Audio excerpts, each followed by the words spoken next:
How far do you agree with interpretation 2 about the role Martin Luther King Jr. played in the passing of the Civil Rights Act of 1964?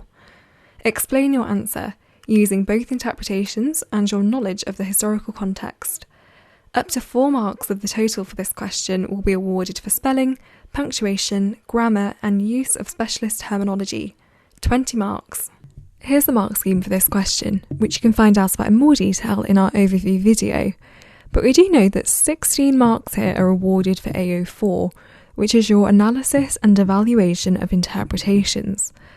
Now remember that the question's asking you how far you agree, so you need to give your reasoning, give a statement, and then explain it.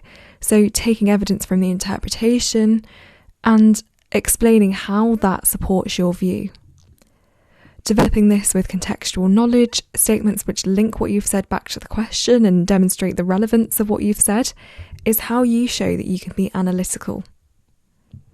The final 4 marks are awarded for your spelling, punctuation, and grammar. Here are the bottom 2 bands for this question. You might notice that we're seeing words like straightforward, little analysis, and not specific or not relevant. This might mean that you've maybe made statements to say, I agree with this interpretation, I don't agree with this interpretation, but you haven't really explained it in enough detail.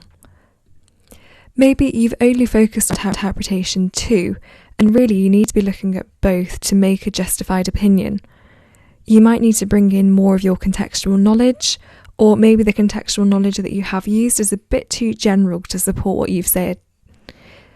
It might also mean that you've given statements, but you haven't really linked it back to the question.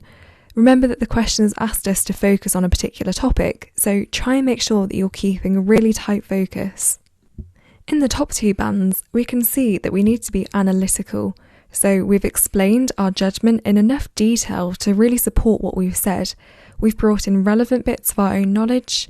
We've explained why we think what we do by linking all the evidence we've used back to the question. And we've looked at both interpretations to explain why we agree with one more than the other. In order to score in the top band though, you need to have made a justified overall judgment which you keep up all the way through the answer, so try not to sort of flick between one view and the other.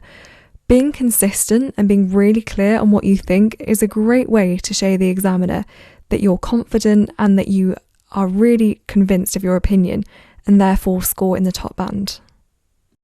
Remember that 4 additional marks are available for your spelling, punctuation and grammar. Now that doesn't mean that you have to do anything different or special as such, but it's just a really good idea to take a bit more caution maybe.